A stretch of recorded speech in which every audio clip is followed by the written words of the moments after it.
Hey, Husker fans, welcome back to the Husker Big Red YouTube channel. I'm Chris Peterson, and joining me as always is Danny Gillette. We're back here for another episode on a Friday, one day later than usual, but we're going to preview Nebraska and Purdue in another key matchup for the Huskers, their first road game of the season. So we're going to break it down with some keys to victory, some bold predictions, some X factors, and then a score prediction here at the end. So before we get into that, please make sure that you guys hit the like button, hit the subscribe button if you haven't already, comment with your score predictions or bold predictions or whatever keys to victory, whatever thoughts that you have about the game on Saturday. And Danny, we're about 24 hours away from kickoff here as we're recording this. And how are you feeling? What's kind of your temperature gauge here for the Huskers tomorrow?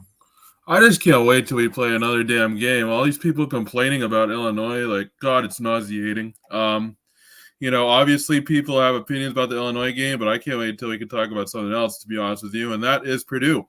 And so I'm optimistic about this game. It's the first road test. I think Nebraska will come out stronger defensively, and I think that they will, have less, kind of mental lapses. I think going away on the road will be good for them. Sometimes it's easy to get too comfortable at home for one game, never mind, however many it was, three games in a row, so 4 games in a row. So I think it's good that they're going on the road. And unfortunately, Purdue had to be the first road test, and it's never easy to play there, no matter how good or bad the Boilermakers are. But I'm looking forward to the game. It should be a really good one, I think. Yeah, I think that it will be a good game. Yeah, there's been a lot of banter. It's been a lot of the Nebraska fan base fighting amongst themselves this week, which that's what happens when you lose. I mean, that's part of college football. But I've been obviously looking ahead to this game. I think it's a chance for them to get back on track. I think it's going to tell us a lot one way or the other, because Nebraska is a 10-point favorite going into this matchup, and I know that Purdue looks like one of the worst teams in the Big Ten, but looks can be deceiving at times. Sometimes you're not as good as you think you are, and sometimes you're not as bad as you think you are. I do think through the first 3 games, Nebraska's not as good as we all thought that they were, and so maybe Purdue's not as bad as we think they are either. And they're going to be desperate for a win. Big Ten play, it's always tough, especially when you play on the road. A freshman quarterback, the weather, maybe rainy and all that type of thing. So there could be lots of different factors that could make this a close game. So what are some of the keys that kind of stick out to you for Nebraska? And like I said, 10-point favorite going into this one. Huskers 3-1, Purdue 1-2. But their last 2 games, they lost 66-7 and I think 38-21 to Oregon State. I think for me, I thought you froze for a second. I think for me, getting pressure to Hudson Card is going to be important. They did it pretty well in last year's matchup. He threw for just 100 yards, and they were able to kind of confuse him a bit, but continuing to get pressure on the quarterback is going to be important. That's something that we haven't really seen a ton from, the likes of Ty Robinson and Nash Hudmacher over the past couple games. It seems to me like they might be a little bit tired or whatever, but the pressure just hasn't been there. So for me, getting pressure and getting sacks on the quarterback is going to be important. Hudson Card is a good quarterback. I know, he struggled, like I said, against us last year, but this year, he's off to another strong start. 453 passing yards, 6 touchdowns, 3 interceptions. He has been sacked 5 times, but, I think for me, one of the first things is getting pressure on Card. Yeah, so for me, I guess the biggest key, I think the most important thing for Nebraska in this game is they have to be successful running the ball. And if they aren't, I don't think they're going to win this game because if you look at Purdue's, what they've done through the first 3 games, they've been terrible against the run. They've averaged allowed 5.6 yards per carry. But if you look at the flip side of it, their pass rush, is like Purdue of old. They're very dynamic in the pass rush, and they have 8 sacks. And what makes that crazy is that teams are only throwing the ball an average of 18 times per game. They've only played 3 games, so they've only seen 54 pass attempts this season. They've got sacks on 8 plays. So basically, every 6.75 dropbacks, Purdue's getting a sack. So and that's with a defense that's allowing 5.6 yards per carry. So basically, they're an Ole run defense, just no run defense at all. So if Nebraska runs the football like they did against Illinois, 3.3 yards per carry and somewhere in that range, it's going to be a long day for this offensive line, which has struggled to pass protect. And I think Purdue's, pass rush is probably just as good, if not better than Illinois. And if they're able to pin their ears back at home, I don't know. That's not going to be a great situation for Nebraska. So I do think that they have to be able to run the football offensively if they're going to win this one.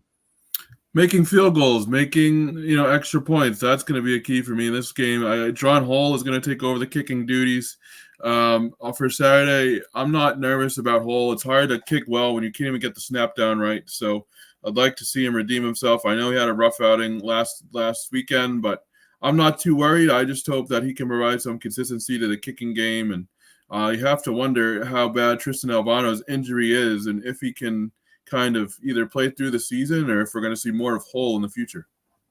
I can definitely agree with that. No special teams gaffes this week. You can't. I mean, it's one thing to miss like a 50-yard field goal. That's not money in the bank, but a 39-yarder, like at this level, you have to make that. That has to be a very high percentage kick, and they can't afford to leave points on the board this week. So yeah, hopefully he can deliver. You can't miss kick a ball to the wrong side of the field on a punt to allow a 40-yard return. Like you just can't do those. Right. That's almost like giving up a turnover.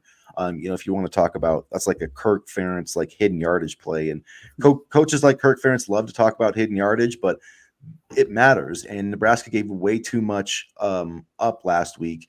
So, they can't do that this week. They've got to be better on the special teams. And if not, that's another way that you let a team like Purdue hang around. You have a chance, maybe you're like up 7-0, and then you go to maybe kick a field goal to make it 10-0. You miss it, you lose momentum. It's those types of things that snowball and take a game that should be, a 2-3 score win and turn it into a 1-score game in the fourth quarter. And as we know, since like 2018, I mean, for the last decade, essentially since Bo Pelini left and probably earlier, like that's not a good place. If you get Nebraska in a 1-score game in the fourth quarter, like that's exactly where you want to be as the opponent, not Nebraska. I mean, it's like you're like, okay, man, just wait, just get it to the fourth quarter and see if they'll fall apart, because they have been, they have for years. So at some point, you got to stop that from happening. But the other side of that too is make the plays that you need to make sure it's not a close game, because last week's game should not have come down to that final possession or whatever, that final field goal. Nebraska should have had it in hand.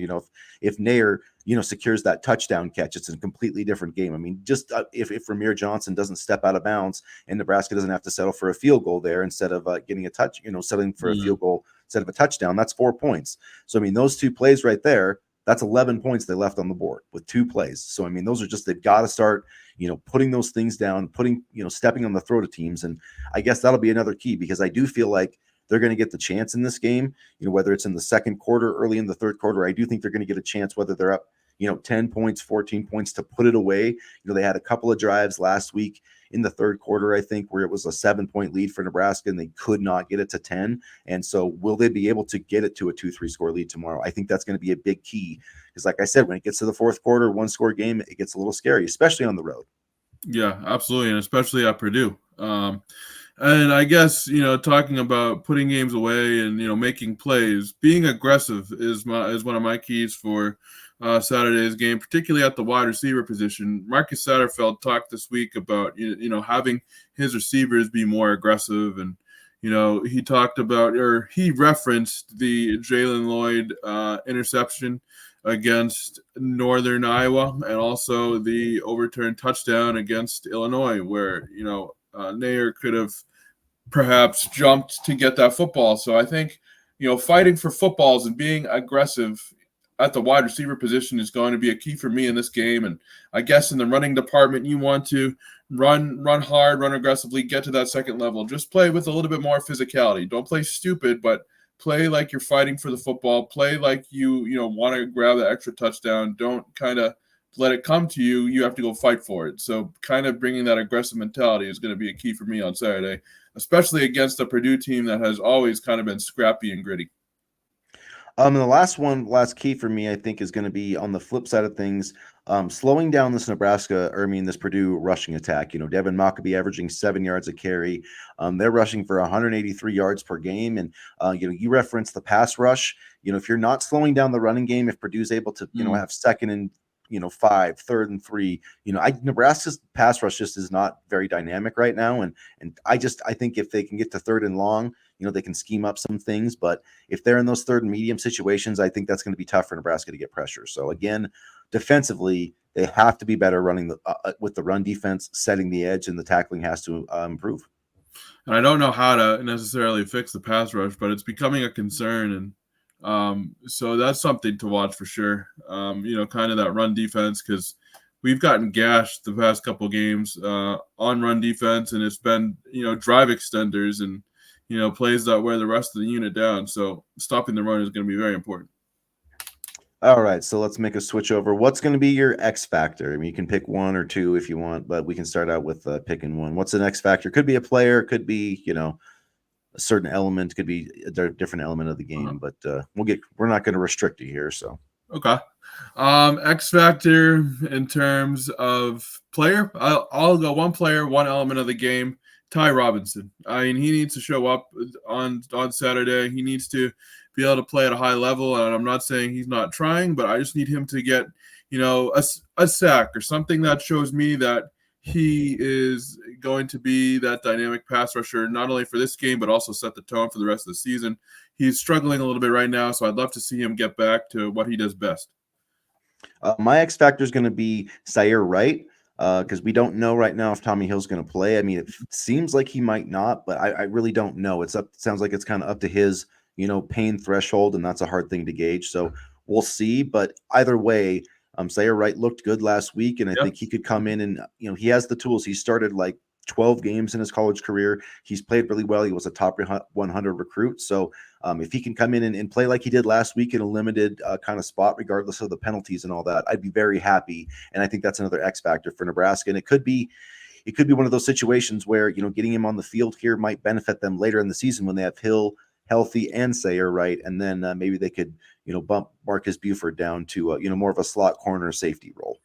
Well, I think Marcus Buford is better at the safety role because last week he got burned pretty badly on a couple of occasions. So that's not his natural position. So ideally, if we moved him down to safety, I think that would, be better for everybody involved. And then, so I guess an X factor just in general, control the tempo of the game. Don't let Purdue have as many offensive opportunities. Try to create long, point scoring drives and kind of remain balanced. Don't let Purdue kind of just, get into a rhythm offensively. And one way you can do that is by having long offensive drives. And I think sometimes with this offense, Satterfield gets caught up and, Dylan Raiola and his ability to pass the football and the wide receivers, which is fair because Raiola is a dynamic quarterback.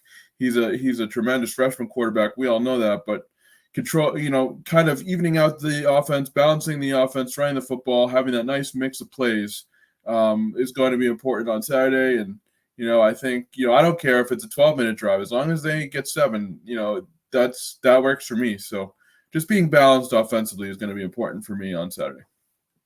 My other X factor, I'll stick with another player here. I'm going to say Emmett Johnson. I think the coaching staff is going to realize that, they probably, made a mistake not giving him more touches last week. You look at this Purdue team, they're averaging, they're getting run against like 48 times a game as opposed to pass. Like it's a 1-to-3 ratio. So I think we're going to see, a few guys get carries, Ramir Johnson, Emmett Johnson. And I think Emmett Johnson is going to make a case to get more touches on Saturday, like he did a couple weeks ago against Northern Iowa. And then inexplicably was kind of left off the field. But part of it, you're right, was the fact that, it's easy to fall in love with, Dylan Raiola at quarterback, and Nebraska only ended up running it 20 something times last week. And it didn't really follow the script. So I'm hoping to see, I'd love to see Nebraska throw like 40 times. I mean, run for like 40 times and throw it like 20, to be honest with you. I think that would be an ideal formula to win this game by like 17 points, but you've got to be productive running it. And then you have to be efficient. If you're only going to throw it that much, you have to be efficient, play action, creating explosive plays. But it would be nice to, be able to actually like get a nice play action fake and throw a kind of a bomb. And the protection has struggled a little bit, but Emmett Johnson helping establish that run game is going to be an X factor for me. Also doesn't help when you lose three starters within the first 4 weeks of the season on the line. So, again, we're having line issues, not all based off of talent, just injuries. Again, like, damn, we always get the injury bug on the line, but we'll see how it goes. And, so I think, like you said, kind of getting Emmett Johnson involved. I love the role that they're creating for Amir, kind of that pass catching back, not necessarily a between the tackles back, but a safety valve for Dylan Raiola. So I'm hoping they keep him, in that role because I think that fits him really well. And Yeah, I'd love to see him adjust and get more touches. I'm not sure why he's not seeing the field, as much, or seeing any sort of kind of uptick in carries. But so far, the running game hasn't been terrible, so I'm not necessarily complaining about that. Yeah, we'll see what happens this week. And then before we move into our bold predictions, I guess we should say Micah Mazuka. We know that he's not going to play. I mean, we don't know much more than that. He's not going to travel with the team, so that's where that's at. Obviously, no Turner Corcoran, who suffered what Matt Rule called a significant injury. So Gunnar Gatula going to start at left tackle, I assume, according to Rule this week. Henry Leftoski will start. I'm in the place of Corcoran, so that's what your starting five is going to be. Sean Callahan did write this morning that none of the freshman offensive linemen were going to make the travel roster. So, I mean, if you're looking for like Grant Bricks or somebody like that to be a backup, not going to see that happen this week. So at least if that hasn't changed now, Micah Mazuka was a guy that was talked about as maybe a potential backup at left tackle. So Nebraska is very thin at that spot. So Gunnar Gatula, is going to be kind of under the microscope. But here's my I guess I'll throw it in as my bold prediction, but I'm going to say that Gunnar Gatula pitches a shutout, no sacks allowed, maybe like a pressure or two, but I think a week of practice is going to do a lot of good, settling in, getting more comfortable. I think that'll allow the coaching staff to figure out like, hey, when do we have a linebacker? When do we chip? Do we roll away? I think they can plan and scheme around one guy, and he's a pretty solid player. So I think with a full week of practice, and a little more leading into the run game from the coaching staff, I think Gunnar Gatula will go no sacks allowed on Saturday. The defense will allow less than 20 points on Saturday. I'm gonna say, go ahead if you want to expand on that. But no, I was just saying, like, I think they're going to bounce back this week. Tony White was not happy this week, so I think we're going to see an improved defense. I think the offensive line is going to bounce back. I think we're going to see a physical presence on both sides of the ball. And I predicted it last week. I was wrong, but I'm going to go back to the well this week. Dante Dowdell gets 100 yards, hopefully this week, because I think they need that kind of performance. That would be awesome. And I'm predicting that that Isaiah Nair gets a touchdown this week. He's been a dynamic target, a dynamic playmaker. Dylan Raiola seems to love him. We talk about all these dynamic players on offense. Raiola loves Banks and Nair. So they've been heavily involved in the offense. I'm predicting Nair gets another touchdown catch on Saturday. And let's see, my last bold prediction. I'm going to say that Dylan Raiola gets a rushing touchdown. That it just kind of works out in the red zone, that he gets a rushing touchdown this week. 2 touchdowns total. I think Nebraska as a team is going to get like 3 rushing touchdowns. So that kind of gives you an indication of where I'm thinking that this might be going. Okay, I like that. I don't know if I love Raiola like running out of the pocket, but we'll take that. But every once in a while, I'm not saying a lot, but he's shown he can do it. And sometimes everything's accounted for, and I could see him just kind of like on one of those rollout plays and just kind of being like, oh, the end zone's open, and running to that corner and kind of sneaking in before anybody hits him. That would be ideal. I mean, nobody touches him; he just gets in. Like, that would be perfect. And then I guess for my last bold prediction, I'm predicting that Thomas Fidone has over 50 yards this week. He had 46 last week, and we haven't really seen him involved in the offense a ton in terms of like catches, blocking, absolutely, but offensive production in terms of catches, not yet. So we'll see what he does on Saturday, but I'm predicting over 50 yards for Fidone. Yeah, definitely. It's good. I think it would be good to see him get a little bit more involved. Some more matchup guys.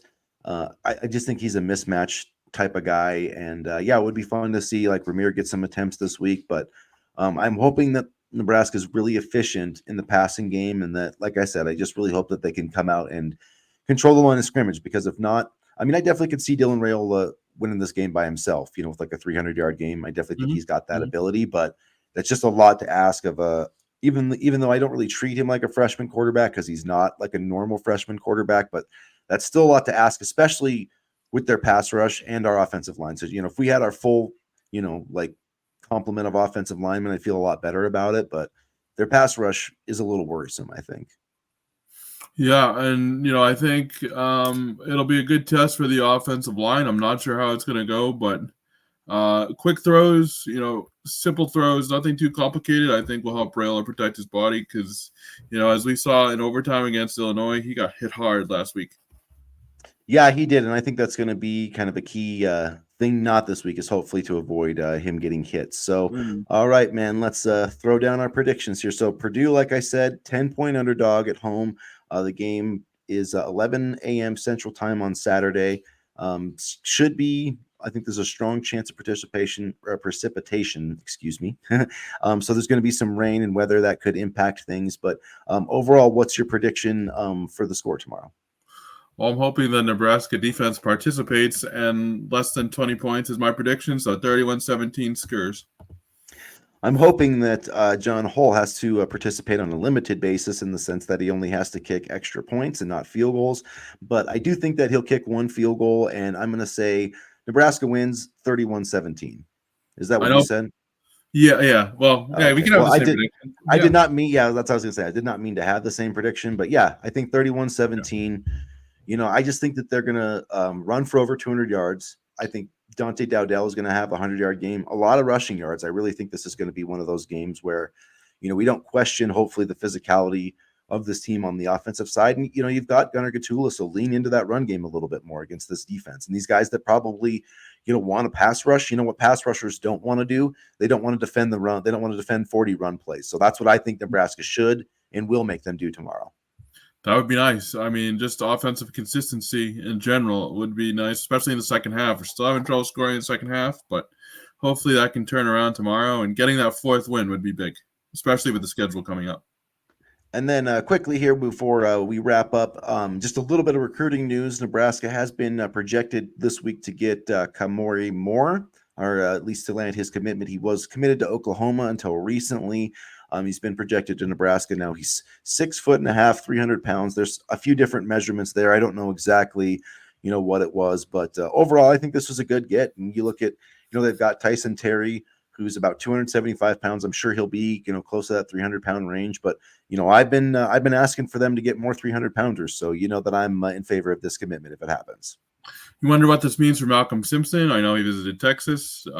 He's still committed, obviously right now. But I'm wondering what his future is with this Nebraska program, or if Nebraska just wants to continue to load up on defensive linemen. Either way, it would be a nice get for Nebraska.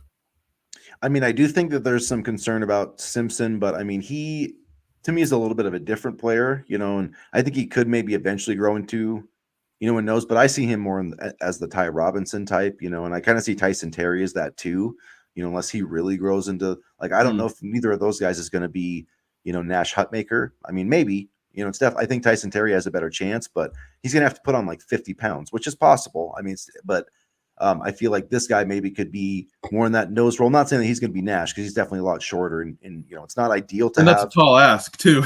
Well, that's true, yeah. Yeah. But just even have that 300-pound body, or the guy, they could also see him as a guy that could be, a backup to both, because that's valuable too. When you don't have that, like you don't have that many guys on your travel roster. I mean, it is valuable to have a guy that can give, Ty Robinson a break, give Nash Hutmaker a break. So I feel like they maybe view him in that way, and I don't know. I just think that get as many 300-pound guys that can actually play on your team as possible. Not just because they're 300 pounds, but if they can play in the 300 pounds, get them on your team. I don't think that's a bad investment.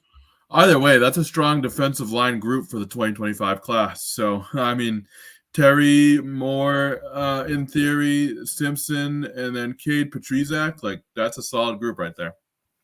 Yeah, hopefully we get everybody to signing day, because I know that I'm surprised that, schools haven't tried to go harder after Petrizak. Maybe they have in the background, but at any rate, our blue chip percentage right now is 36%. So, I said it would be great to get it up to 50 someday. Well, we're at 36% already. So things are definitely trending up, and hopefully they can keep it going. It would definitely help to, get some more wins on the field, get back to a bowl game. And I feel like Saturday is a big step in that process. I'll feel much better about their prospects of making a bowl game if they win Saturday than if they lose. I hope they win, because I can't take another week of people complaining. Yeah, it's gonna be a long week if people complain. I mean, but, if they lose this week, it's gonna be a long week, because. But you know what? I truly do feel confident about this week. It'll take the Nebraska out of their comfort zone, playing on the road. It'll give them a chance to refocus. They've had 8 days to prepare. Well, not really 8 days, but 8 days since their last game, and I feel good about this one. I think not being ranked will also help too, because I feel like that put a lot of pressure on the team as well. Yeah, the thing that worries me about this one with Purdue is almost like the